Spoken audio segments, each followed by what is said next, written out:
자, 고정산문 두 번째 수성지입니다. 숫자는 근심 숫자예요. 여러분 잘 안 쓸 텐데, 근심, 객수라든가, 수구초심이라든가, 이런 말들, 여러 말들에 이제 숫자를 쓰는데, 근심 숫자. 그 다음에 성은 캐슬이고요. 지는 기록할 지. 그래서 근심의 성에 관한 기록. 이런 뜻이 됩니다. 갈래는 한문 소설이다. 보시면, 한문 소설입니다. 그런데, 밑에 오른쪽에 보시면 가전의 양식을 계승했다라고 되어 있죠. 이 가전의 양식이라는 것은 사물을 의인화했다는 거예요. 그 다음에 교훈을 주고자 한다. 이런 것이 이제 가전의 양식입니다. 가전의 양식의 특징. 이 정도 알아두시면 되고요. 마음을 의인화하는 것이 특징이다. 그래서 천군소설로 분류된다. 천군소설이 뭔데? 여기 있어요. 천군소설이란 마음이나 감정의 변화를 의인화한 소설이다. 그래서 지금 이 소설을 읽어보면 여기 천군이라는 애가 나오거든요. 이 천군이 마음이에요. 마음을 의인화한 것이다. 이렇게 보시면 됩니다. 그 다음에 여기 있다. 여기 있네. 천군은 인간의 마음을 신하는 인의 예지와 같은 사단과 관련된 마음씨나 기쁨, 노여움, 슬픔, 즐거움, 사랑, 미움, 욕심과 같은 7정의 감정을 의미한다. 사단은 여러분 들어보셨나요? 그 문과 친구들은 많이 들어봤을 텐데 맹자가 제시한 거죠. 맹자가 제시한 인의 예지의 단서. 이걸 사단이라고 합니다. 어쨌든 사단은 좀 긍정적인 거라고 보시면 되고 7정은 조금 부정적인 거예요. 정서, 마음을 흔들리게 하는, 어지럽게 하는 이런 거라고 생각할 수 있습니다. 여기 보면 있죠. 7정을 의인화한 인물은 천군의 마음을 혼란하게 하고, 그렇죠? 감정이 사람의 마음을 혼란하게 한다. 그 다음에 사단과 관련된 마음씨를 의인화한 인물은 천군을 도와 천군이 겪는 마음의 혼란을 회복하는 역할을 수행한다. 그래서 사단은 이제 마음을 회복하는, 7정은 마음을 혼란스럽게 하는 이런 존재라는 거죠. 천군 소설은 이러한 인물들의 대립에 의해 마음의 화평, 혼란, 회복의 서사 구조를 이루게 된다. 그래서 이런 구조로 되어 있겠죠. 이것도 좀 알아두시고. 자, 그러니까 여기까지는 여러분 천군 소설에 대한 일반적인 특징, 갈래에 대한 특징이라고 보시면 돼요. 이제부터는 이제 수성지에 대한 특징을 이야기할 것이다. 수성지에서 천군은 마음이죠. 자신을 찾아온 중국 전국시대 초나라의 충신인 굴원, 이 굴원이라는 사람이 다른 신하들에게 이제 억울하게 모함을 당해서 억울하게 죽음을 당한 그런 인물입니다. 그러니까 근심이 많겠죠. 굴원이 성을 쌓을 수 있도록 청하자 이를 허락하는데 일단 굴원이 내 마음에 들어왔다는 거죠. 굴원의 그 근심을 이제 내 마음에 받아들인 거예요. 성이 축조된 후 원한과 신음을 안고 죽은 인물들이 성 안으로 모여든다. 그러니까 내 마음 속에 근심이 쌓이기 시작하는 것을 이렇게 표현하고 있는 것이죠. 천군은 성 안의 사람들로 인해 시름에 잠기게 되고 이에 굴원이 쌓은 근심의 성을 나라의 우환으로 지목한 후 국양을 보내 근심의 성을 평정한다. 이러한 점에서 수성지는 천군 소설의 서사 구조를 따르면서도 사단 이외에도 마음을 화평하게 하는 작가의 방안을 확인할 수 있는 작품으로 평가받고 있다. 이제 밑에 보시면 알겠지만 마음을 화평하게 하는 작가의 방안은 뭐냐면 국양입니다. 국양이 뭐냐? 술이에요. 술을 통해서 마음을 평안하게 한다. 이런 얘기예요. 그 다음 보시면 한편 수성지는 수많은 전고가 뭐냐면 오른쪽에 뜻이 나와 있어요. 전례와 고사, 그러니까 중국 고사 인용 같은 걸 말하는 겁니다. 전례와 고사를 활용하고 있으며 의도적으로 동일한 의미 있는 한자를 사용했다. 동의어라고 하죠. 동일한 의미 있는 한자를 사용해서 의미가 중의적으로 해석되는 구절이 있다. 따라서 전고에 대한 배경 지식뿐만 아니라 동일한 의미 있는 한자가 어떤 맥락에서 사용되었는지를 파악해야 각 구절의 의미를 정확하게 파악할 수 있다. 여러분이 가장 못하는 거죠. 한자. 그렇죠? 네. 그런 부분들을 설명을 드릴 테니까 좀 외워두시기 바랍니다. 자, 그 다음 나를 볼게요. 주인홍이 글을 올리자 천군이 비답을 내렸다.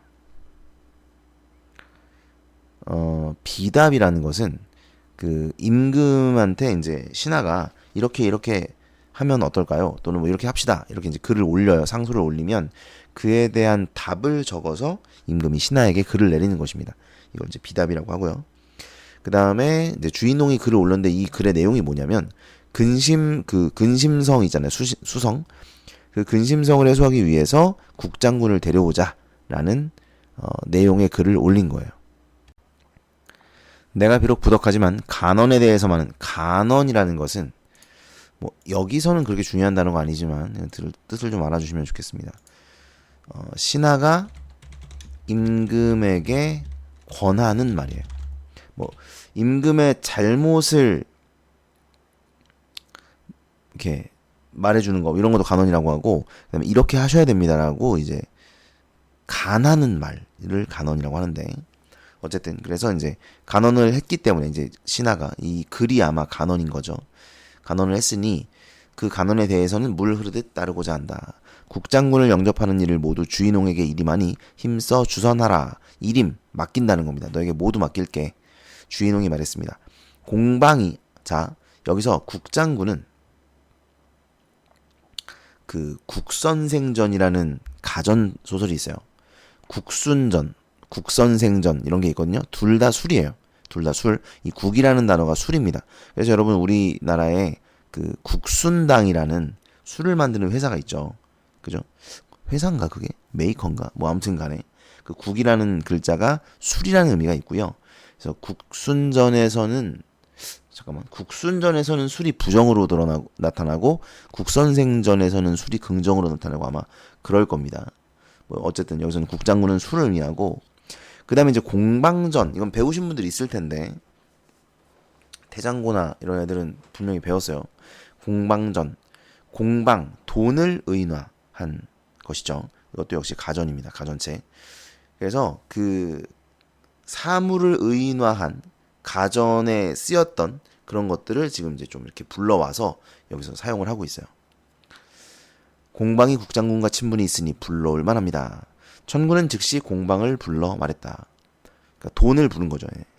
네가 가서 나를 위해 잘 말해서 인재를 갈망하는 내 뜻에 부응하도록 해라. 공방이 천군의 명을 받들고 그 무리인 백문과 함께, 백문은 엽전이에요. 백문과 함께 지팡이를 들고 길을 나서 강촌과 산촌을 두루 다녔지만 국양을 찾지 못했다. 목동 하나가 도롱이를 걸친 채 소를 타고 오는 것을 보고 공방이 물었다. 국양 장군은 지금 어디에 사느냐? 목동은 웃으며 말했다. 여기서 멀지 않습니다. 저기 바라보이는 곳에 계십니다. 목동은 녹양촌 안에 붉은 살구꽃이 핀 담장을 가리켰다. 공방은 즉시 풀이 우거진 시냇가 오솔길을 따라가서 담장 앞에 이르렀다. 과연 국양이 푸른 깃발 아래 목로주점에 미인을 데리고 앉아있다가 이제 술 마시고, 여자 끼고 술 마시고 놀고 있는 거죠. 그걸 보고 있다가 공방이 오는 것을 보고 백안으로 대하며 말했다. 여러분 이 백안이라는 건 흰자위를 뜻해요. 그래서 흰자위로 대하며, 그러니까 흰자위가 더 많이 보이게 째려보는 거죠. 째려보며 말했다. 이런 정도로 해석하시면 돼요. 그러니까 별로 국선생, 국양은 지금 공방을 별로 탐탁하게 생각하지 않죠? 아까 여기서는 공방이 국장과 친분이 있으니 불러올 만합니다라고 했는데 별로 안 좋아하네요. 그렇죠? 근데 이건 아마 이제 어떤 의미일 거냐면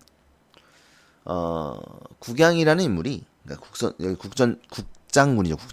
국장군이라는 인물이 자연에서 술을 마시며 유유자적하게 지내고 있는데 이제 나라에서 부르러 가니까 별로 안 좋아함. 약간 자연 친화, 은거 이런 맥락에서 아마 이제 이야기를 풀어나가고 있는 것 같아요. 어쨌든 그래서 안 좋아했다 이런 얘기고요. 힘들게 먼 곳을 찾아오셨는데 제가 무엇으로 보답하지요? 여러분 이게 누가 한 말이죠?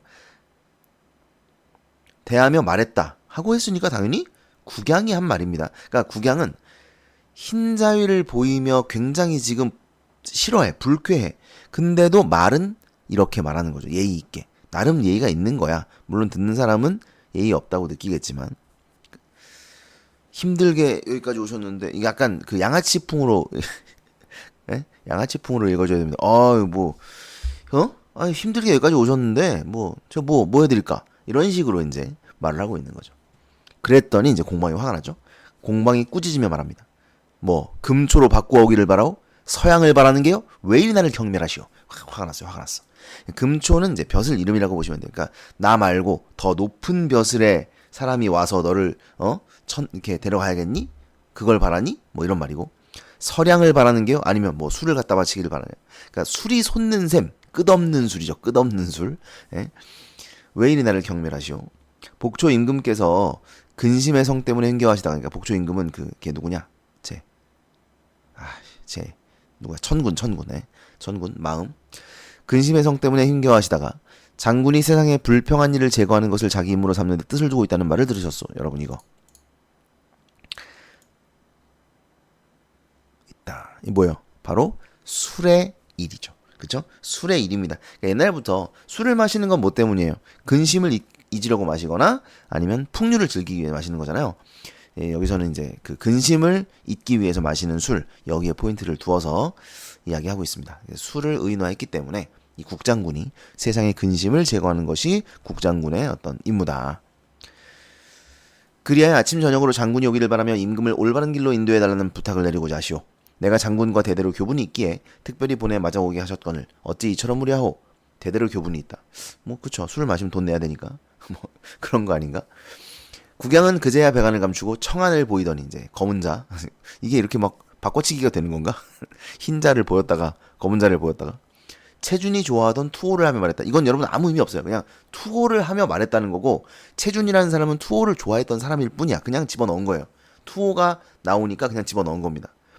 근심이 있고 없는 건 오직 자기에게 달려있소이다. 국양이 진기한 천금구를 입고 오화마를 타고 병사를 일으켜 뇌주에 이르니 이때는 3월 15일이었다. 자, 그러니까 갔네요. 그죠? 국양이 지금 보면 천금구를 입고 천금구 이건 저기예요. 그 갑옷 같은 거고요. 오화마는 말이죠. 그리고 병사를 일으켜서 뇌주에 이르렀습니다. 그러니까 이제 군사를 일으켜 가지고 걔 누구냐? 그 근심성, 네, 근심성을 이제 쳐들어가는 거예요. 3월 15일이었다. 천군은 모영을 보내 이렇게 위로하겠다. 모영은 여러분 붓을 의인화한 거고요. 이것도 어디 나오는데? 이것도 가전소설 중에 나오는 인물이야. 얘가 주인공은 아닌데. 주인공은 아니고 가전소설에 나오는 인물입니다. 어쨌든 붓을 의인화한 거예요. 모영을 보내 이렇게 위로하겠다. 고주를 버리지 않고 고주, 이 고자가 여러분 고독하다 할 때 고자예요. 홀로 고자, 외로울 고자입니다. 주는 임금이죠. 그래서 외로운 임금을 버리지 않고 이런 뜻인데 중요한 건 아까 여러분 기억나요? 아까 위에서 뭐라고 했냐면 동일한 의미 있는 한자를 사용하였기 때문에 의미가 중의적으로 해석되는 구절이 많다라고 되어 있잖아요. 지금 이 부분이 바로 그 부분이에요. 고주가 외로운 임금이란 뜻도 있지만 이걸 한자를 바꾸면 시장에서 파는 술이란 뜻도 돼요. 주자가 술주자니까. 그래서 두 가지의 의미로 중의적인 의미를 담고 있다는 거 버리지 않고 병을 거느리고 왔으니 이것도 병도 병사라는 뜻도 되지만 그릇 술병 할 때 술병 그 그릇의 병자의 의미도 있습니다. 그래서 이것도 중의적인 의미를 갖게 되죠. 병을 거느리고 왔으니 이 기쁜 마음을 어찌하릴 수 있겠는가. 경과 같은 큰 그릇이 바야흐로 후설을 맡으니 후설은 벼슬 이름 우선 경을 옹주병주 뇌주의 3주 대도독 겸 구수대장군으로 임명하노라. 도성하는 과인이 맡을 테니 도성 밖은 장군이 맡아 진퇴의 시기를 짐작하여 병을 기울여 토벌하라. 그러니까 이건 여러분 거의 전권을 임명한 겁니다. 전권을 위임한 거예요. 그래서 도성 안에 있는 군사만 내가 할 거고 나머지 군사는 네가 알아서 해. 뭐 이런 말이거든요. 지금 중서랑 모영을 보내 내 뜻을 전하는 한편 장군 곁에 두어 장서기로 삼게 하니 모영을 장서기로 삼았다는 거죠. 벼슬 이름이야. 잘 살펴 시행하라. 국양은 즉시 모영을 시켜 천군에게 감사하는 표를 지어 올렸습니다. 그러니까 이제 임금이 나에게 벼슬을 내려줬으니까 감사하는 글을 올려야겠죠. 그래서 감사하는 글을 지어서 올립니다. 그다음 보면은 복초 2년 3월 모일 옹주병주 뇌주 3주 대도독 겸 구수대장군 국양은 황공하여 100번 절하고 아뢰입니다.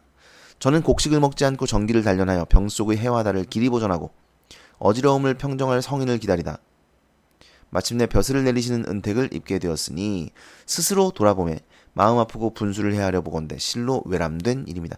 요런 거는 내가 이렇게 큰 벼슬을 받다니 이건 말도 안 되는 일이다. 뭐 이런 말인데 이건 겸손, 겸양의 표현이라고 보시면 됩니다. 겸양의 표현.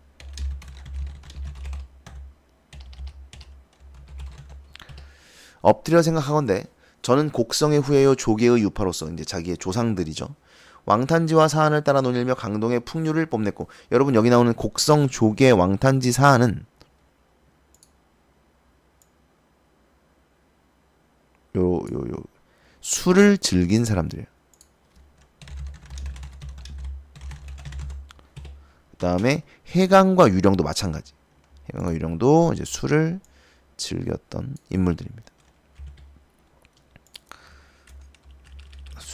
아이고, 잘 안 되네. 네. 어쨌든 술을 즐겼던 인물들을 지금 제시하고 있고요. 그러니까 실제 인물들이죠. 실제 중국에 실존했던 인물들입니다. 그 다음에 풍치를 함께 즐겨 한적한 정을 중림에 길들였습니다.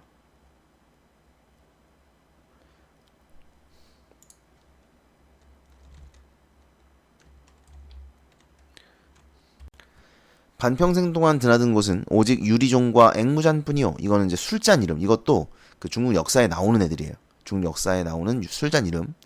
100년 동안의 사귐은 오직 습가지와 고향의 술꾼뿐이었습니다.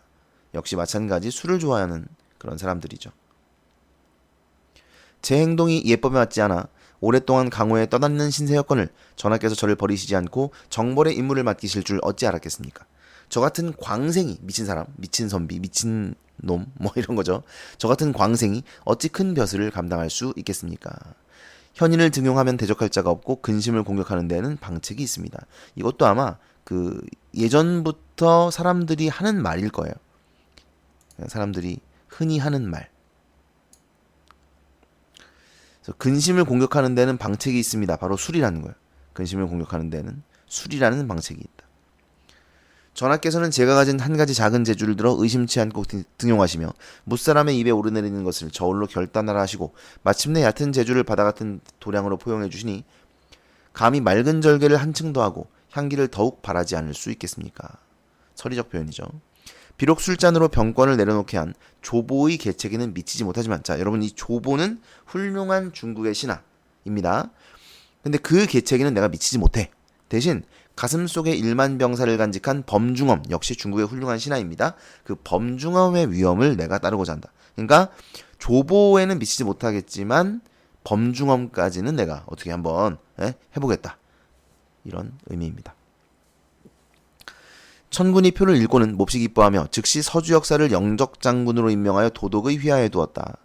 여러분, 이 역사라는 것은 이게 소설도 있어요. 역사, 현대소설에 있는데 힘력자의 선비사자예요.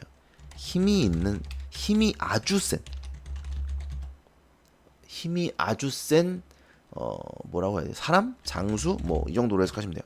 그냥 힘이 아주 센 사람을 역사라고 불렀어요. 예, 좀 막 일반인 중에서 좀 센 게 아니고 그냥 정말 말이 안 되게 센. 그 여러분 남대문이나 동대문 같은 그런 그 문을 보면 엄청나게 큰 돌들이 있죠. 그걸 들 수 있는 사람, 뭐 그 정도의 그런 사람들, 뭐 몰라 실제로 있었는지 모르겠는데 어쨌든 그런 사람을 이제 역사라고, 힘이 아주 센 사람 역사라고 불렀습니다. 서주 역사를 영적장군으로 임명하여 도덕의 휘하에 두었고, 그다음 이때 해는 저물어 연기가 피어오르고 산들바람에 제비가 지저귀는데 양쪽 진영에서는 화살에 매단 경문을 서로 쏘아보내고 북소리와 피리소리는 사기를 북돋우고 있었다. 그러니까 이제 전쟁을 하기 전에, 싸움을 하기 전에 먼저 말을 좀 해보는 거죠. 야, 너 항복할래?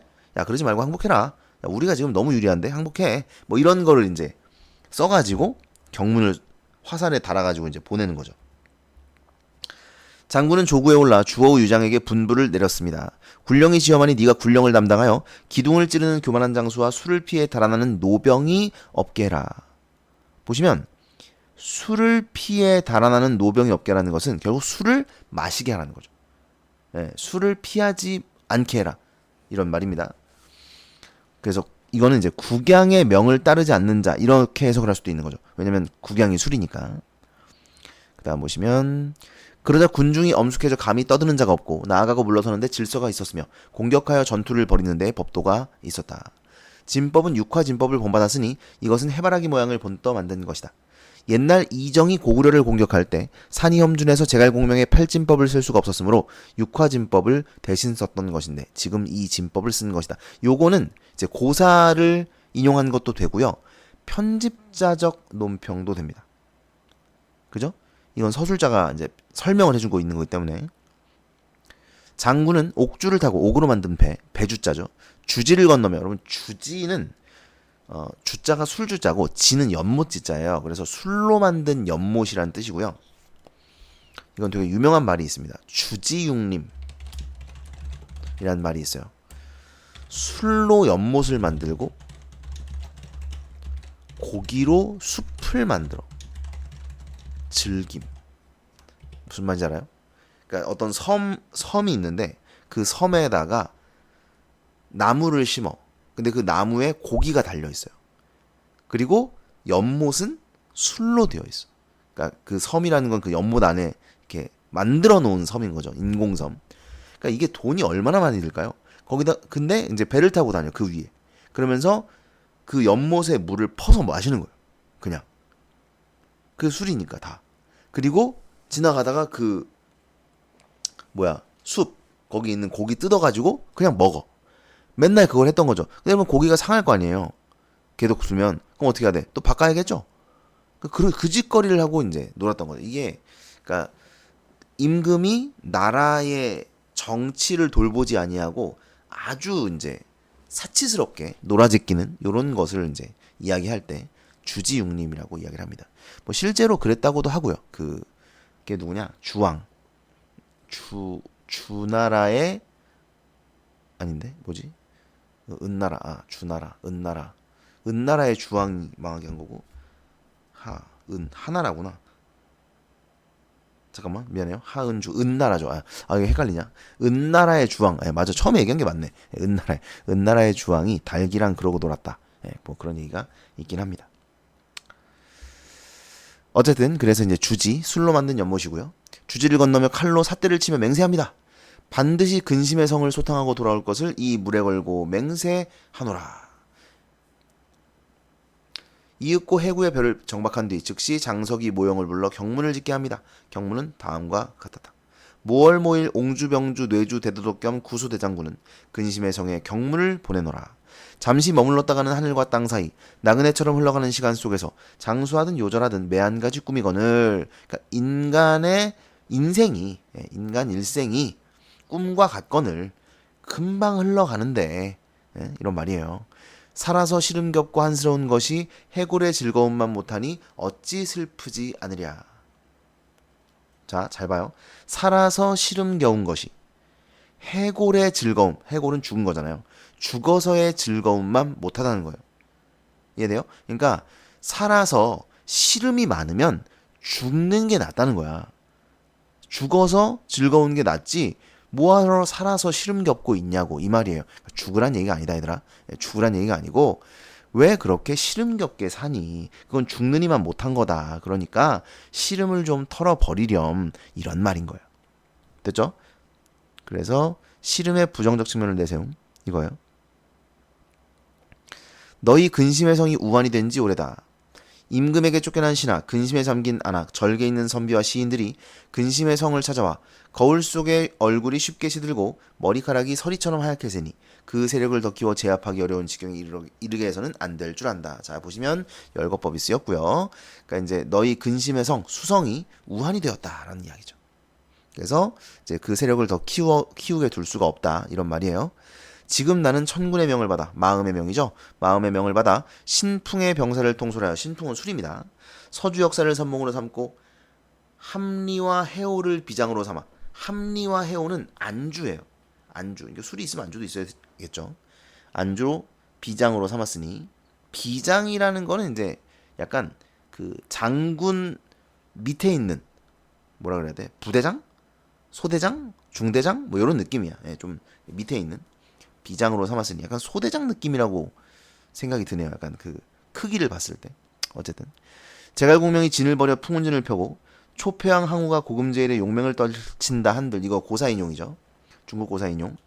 우리 앞에서는 아이들 장난에 불과하다. 그러니까 이제 우리들과 비교했을 때 제갈공명과 항우의 세력은 뭣도 아니다. 우리가 훨씬 지금 강력하다. 이런 말이죠. 그래서 자신들의 세력을 과시하고, 그러니까 아까 얘기했잖아. 니네 우리한테 안 돼. 빨리 항복해. 뭐 이런 말이죠. 어찌 우리를 당해내겠느냐. 하물며 초나라에서 홀로 취하지 않는 구런쯤이야 개의할 게 무엇이 있겠느냐. 그러니까 이게 약간 설정이 좀 섞여 있어요. 느껴지시나요?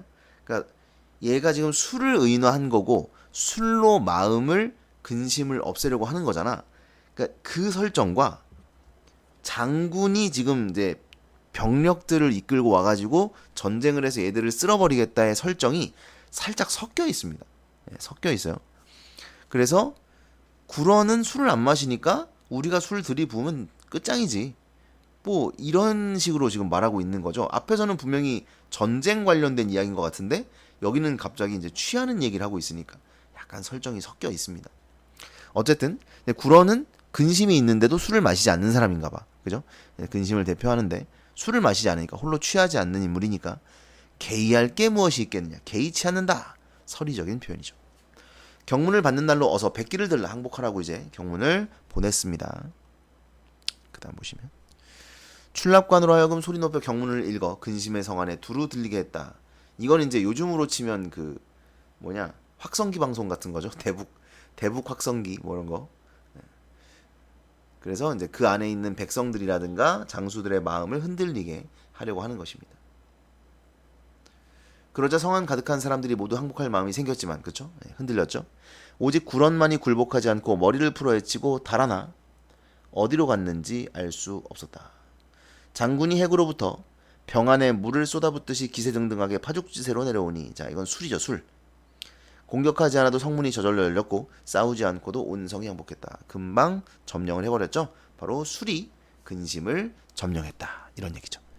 장군은 무용을 뽐내고 위세를 날리며 군사를 흩어 외곽을 포위하기도 하고 군사를 모아 내부에 진을 치기도 하니 바다에 밀물이 몰려오고 강가의 성곽에 비가 퍼부어 범람하는 듯했다. 뭐 비유적인 표현이 쓰였고요.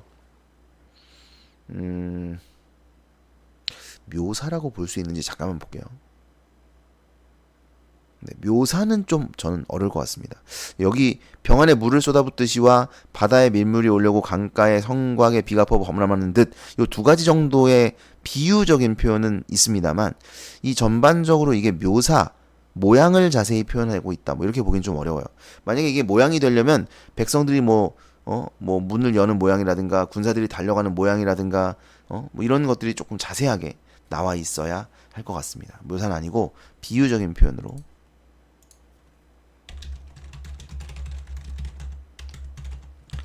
봐주시기 바랍니다.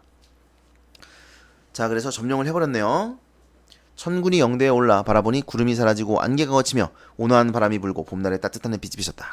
근심이 사라진 거야. 마음이 깨끗해진 거예요. 지난날 슬퍼하던 자는 기뻐하고 괴로워하던 자는 즐거워하고 원망하던 자는 원망을 잊고 한을 품었던 자는 한이 녹아버리고 분을 품었던 자는 분이 사라지고 뭐 읽어봤더니 밑에 어쨌든 그랬다는 거예요. 자, 열거법이 쓰였습니다. 열거법. 그래서 모든 근심이 사라지고 기뻐하더라. 됐죠?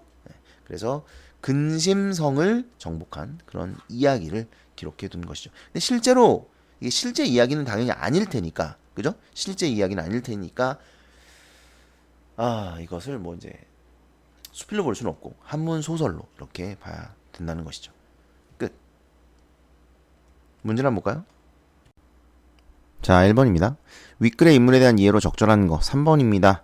공방이 천군이 자신에게 한 부탁 언급했죠. 뭐 이러이러해서 근심성 없애려고 한다. 국양의 무례함을 질책하고 있죠. 3번이 적절하고요. 그 다음에 2번은 A에 나타난 임무 수행에 대한 국양의 자신감이 B에서 구런에게 항복을 권유하는 행위로 이어진다. 그쵸? A를 보면 요거죠. 요게 이제 A입니다. 그러니까 A라고 하는 요거만 보시면 안 되겠죠. 당연히 요겁니다. 요게 A고요. 이제 여기서 이건 이제 누구한테 보낸 거냐면 임금에게 보내는 거죠. 그래서 임금에게 보내면서 내가 범중엄의 위험을 따르고자 한다라고 이제 자신감을 드러내고 있어요. 그 다음에 B가 이제 경문. 그러니까 요게 이제 요거죠. 요 밑에 있는 요게 B겠죠. 그래서 여기서는 이제 항복해라. 니네 빨리빨리 항복해라. 뭐 그런 얘기를 하고 있기 때문에 2번도 적절하죠. 그 다음에 3번을 보면 적절하지 않은 건데, 자, 국양과 구런이 근심의 성의 밖과 안에서 경문을 주고받으며 대치하는 상황은 사단의 마음과 칠정의 감정을 의논한 인물이 대립하는 것이다. 이게 아닌 게, 여러분, 국양이 사단이 아닙니다. 그죠? 국양은 사단이 아니에요. 국양은 술이지. 그렇죠? 그러니까 사단의 마음에 의해서 지금 칠정을 다스리겠다는 게 아니라 술을 마셔서 칠정을 다스리고 있는 거예요. 그렇기 때문에 국양과 구런을 사단과 칠정의 대립으로 봐서는 안 됩니다. 요거 틀렸어요. 그 다음에 4번을 보시면은 5번이 답인데 인생의 즐거움은 근심의 성 밖에서 찾을 수 있다. 뭐 이거는 맞을 수 있거든요. 이게 미음이 뭐냐면 미음 보세요. 이거죠.